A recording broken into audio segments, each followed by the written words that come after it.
What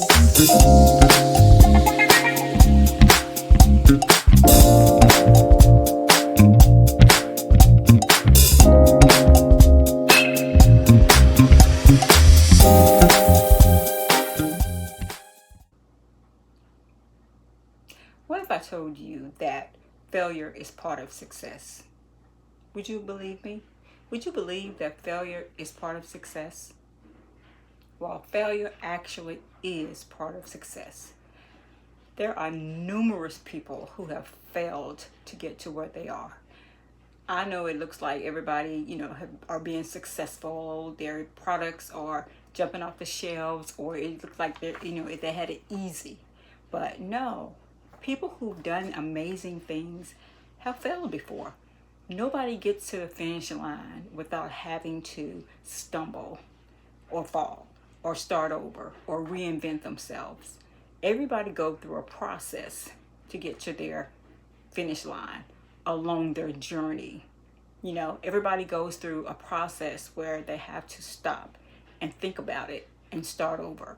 But something may not have worked the first time, and so they had to go back and think about what they did and how they got to that point and tweak something. I didn't get to where I am now without failure.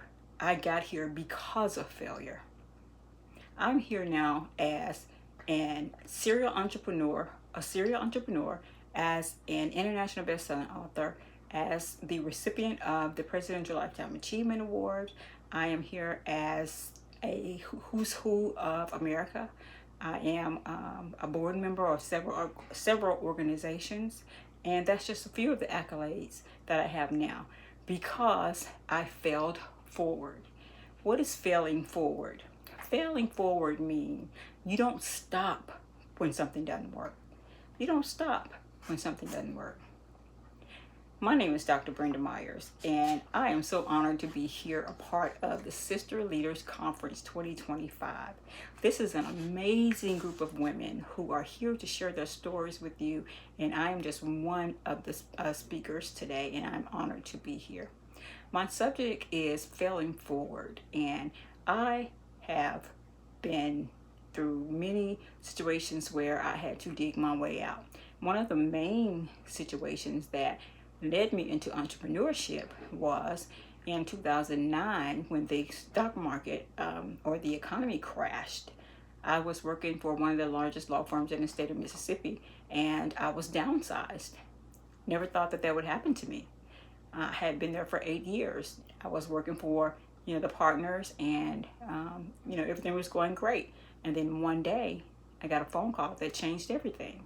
I was married. I had family, 2 kids, twins actually, a boy and a girl, and a dog. I was living the American dream. But then all of a sudden, life happened. Things changed. So what did I do? I had to pivot. I had to change things. And my life was turned upside down. My livelihood was changed. My, means of making a living was taken from me. And I had to start over. So that, in my mind, I failed. So what did I do? I could have sat there and just wallowed in my defeat, but I chose not to do that. Every day we wake up, we get a chance and a choice. We get a chance and a choice. We get a chance to do something about our situation, and we get a choice as to what that thing is going to be. So I chose to get up off the sofa. I was, feeling defeated, and I took a chance on starting my own business, and that's what I did. So I became an entrepreneur, and here I am today, almost 15 years later. I'm teaching people how to become an entrepreneur. I'm an entrepreneur coach.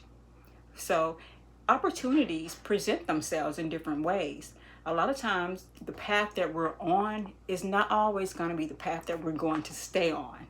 So we got to keep an open mind about our life journey, because sometimes, more often than not, the path that we want to go on might not always be the path that God wants us to go down. And sometimes we have to just stop and listen. I had to learn how to relinquish the reins, if you will, and let him take over. Because believe it or not, I've been accused of being strong-willed and somebody that is, like to run things. But those are really good signs of a great leader, somebody who wants to make sure everything is going properly and all the ducks are in a row. And that's how I am. But when it comes to my life and who's the head of my life and the path that he wants me to go down, I had to learn how to relinquish the reins and let him take over and follow the way that he was telling me to go. So we have to listen to that inner voice in our head that's giving us the positive feedback, the positive ideas. Then there's also that other side of our mind that's giving us the negative. Have you ever heard or even seen the clips where there's a devil and an angel on your shoulder? The angel is telling you, oh, you're so wonderful, you can do it, you're great, I believe in you. And then there's the devil that's telling you, why are you even trying that? That's not going to work. It's too hard. You can't do it. So we have to learn how to silence those voices in our head and keep going. We have to silence those voices, and even sometimes the people in our lives are telling us things that, are not always positive. And we want to believe them and listen to them because 9 times out of 10, it's somebody that's really close to us. I had an experience one time that someone that was really close to me said something to me that kind of or almost derailed me from becoming an entrepreneur. It was kind of heartbreaking, and it was somebody close to me. And I was like, I thought you were supposed to have my back. You were supposed to support me. But the thing that most entrepreneurs hear often when they're starting out and when you're in the struggle process is, why don't you get a job? You need to get a job. That's what people will say. If you are an aspiring entrepreneur, I'm sure you have heard that before. You need to get a job. If the ducks are not in a row, or if the money is not flowing, like it probably should, or used to when you worked a 9 to 5.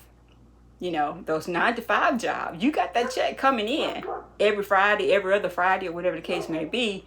But when you are an entrepreneur, you eat what you kill.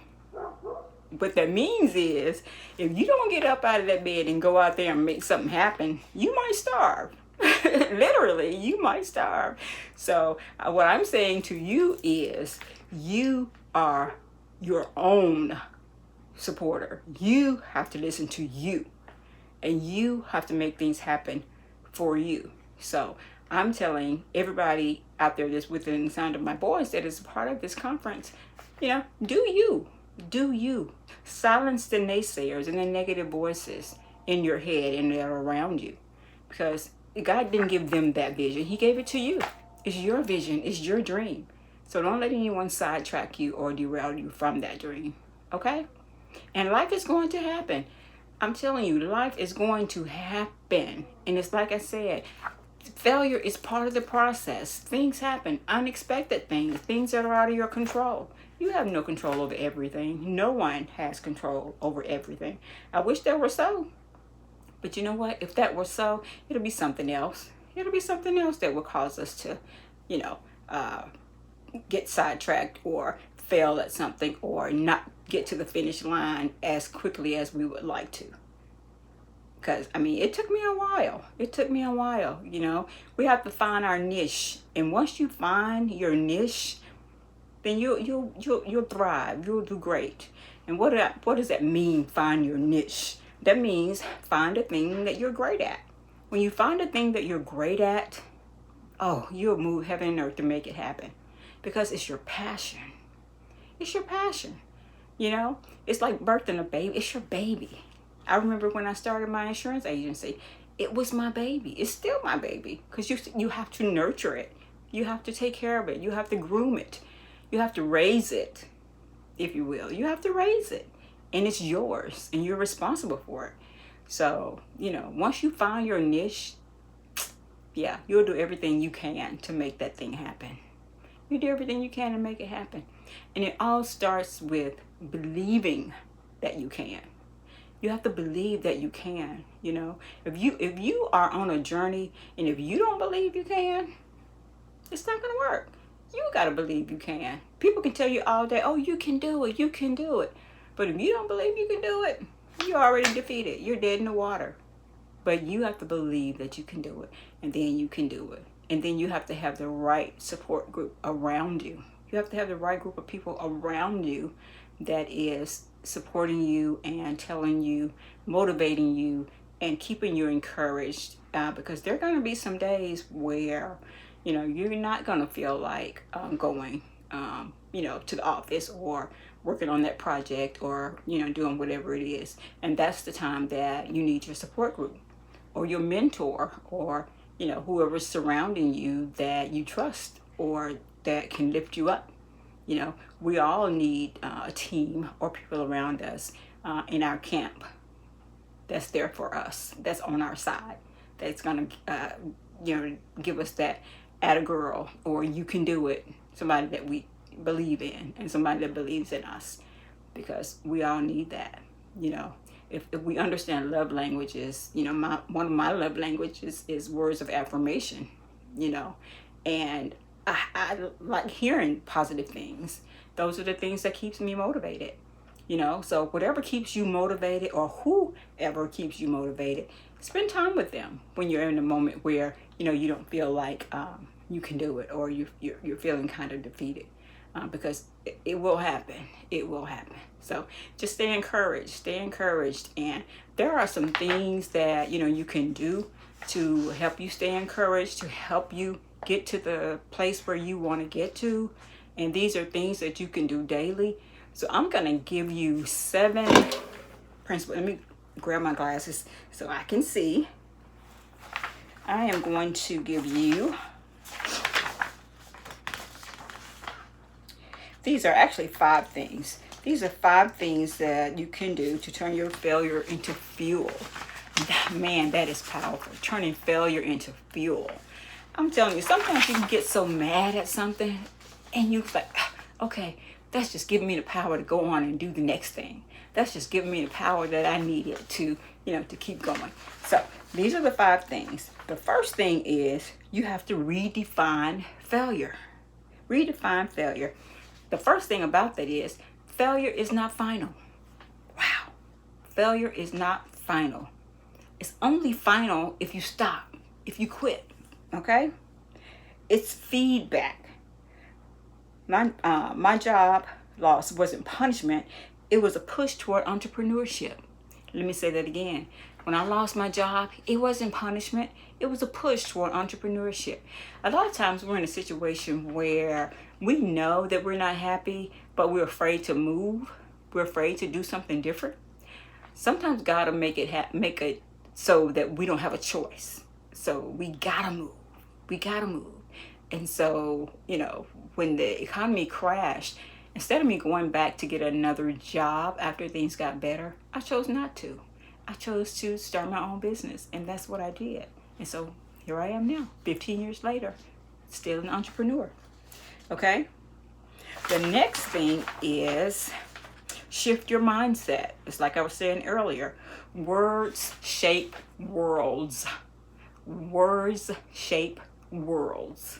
So the things that you say around your world, around your life, that shapes your world. That shapes everything around you. So you got to be positive. You got to say good things to yourself, about yourself, daily. Daily affirmations. Okay? I had to stop saying I am broken and start saying I am becoming. Wow, that's major. When you're in a situation and you're feeling broken or defeated, you know, don't say I'm broken. Say I'm becoming. Because guess what? The next level is there. That next step is there. It's right around the corner. It's right around the corner. You just hadn't gotten to it yet. You hadn't gotten to it yet. But it's there. Okay? The third thing is take small steps forward. Rebuilding happens step by step. Rebuilding happens step by step. Okay? My journey didn't start with a business plan. It started with one small idea and one small act of faith. Wow. Wow. One small idea and one small act of faith. That is powerful. You got the idea. He gave you the idea. You got to have faith that it's going to happen. You got to have faith, because if you don't have faith that it's going to happen, then you're already defeated. You're swinging in the wind. If you don't have faith that it's going to happen. So you got to have faith, okay? Just take that small step toward your goal, and you're headed in the right direction. The fourth thing is you got to build a support system. That's what I was talking about earlier. Your support system. Surround yourself with positive, strong people. People who lift you up, not weigh you down. None of us can fail forward alone. Wow. None of us can fail forward alone. Sometimes we want to, when things don't go our way, we want to go in the room, unplug the phone, turn the light off, close the door, and just hide. We just want to hide. We don't want anybody to know about our failure, anybody to know about our situation or what just happened to us. We don't want that. We want to just be, we want to be like by ourselves. We don't want to be bothered. Just leave me alone. It's okay. Just leave me alone. I've done it. But guess what? When you have people around you that love you, that support you, they'll be there for you. They'll be there for you. You don't have to hide from them. Just tell them what's going on, and they'll be able to encourage you, to uplift you, to keep you going, to motivate you. Because we can't stay in a place of defeat if we want to get to a place of success, right? You can't stay in a place of defeat if you want to get to a place of success. You got to keep the ball rolling. Just because it stopped for a minute, just a minute, doesn't mean it's going to stay there. Remember, failure is not final. Failure is temporary, okay? And the fifth thing is you have to turn pain into purpose. Your scars can become someone else's survival guide. That's why I write. That's why I speak. That's why I share, because my pain became someone else's hope. Okay? So let me go back and repeat these 5 things. The first thing was how you turn your failure into fuel. The first thing is you have to redefine failure to know that failure isn't final. The second thing is you have to shift your mindset. Know that words shape worlds. Okay? Be careful what you say in your world about yourself, because it will shape your world. The third thing is take small steps forward. Okay? Rebuilding happens one step at a time. One step at a time. Okay? And the fourth thing is build a support system. Surround yourself with people that will lift you up, that will encourage you and not weigh you down. That's very important. Everybody can't go where you're going. Everybody can't go where you're going. And it's okay. It's okay. They just can't go. It's okay. But you got to keep going. You got to keep going. And the people that, are not in your corner, are holding you back, it's okay to let them go. It's okay. And the fifth thing is you have to turn your pain into purpose. Your scars can become someone else's survival. Okay? We all have a story. We all have a story. And sharing your story can encourage and help someone else along their journey. Okay? Okay? So, I have shared with you my story, my journey along my path to entrepreneurship, to success. And one of the things that I did with my journey, my story, I've written books. I've written several books, and I've been a part of a book anthology, one of which is an international bestseller. And so by writing the books, I've put inside the books lessons that I've learned and tools that I've used to help me to become a better entrepreneur, and I have a better mindset and the way that I deal with things. So I put these in the books to help you. The book is called The Grass Was Never Greener Until Now. This is the book. It is available on Amazon, and I will put the link at the end of this video, but you can reach me also on my website. Is www.brendabmyers.com, and you can also get the book there. And I am encouraging each and every one of you to keep going, to stay the course, to not give up, to just press forward, because guess what? You will get there if you use your failure as fuel to catapult you to the next level. Okay? Don't be discouraged. Don't be discouraged when something happens. Just say, oh man, okay, I missed a step. Let me go back and tweak it, and then I'll keep going. Okay? Thank you for listening. I'm Dr. Brenda Myers. Bye-bye.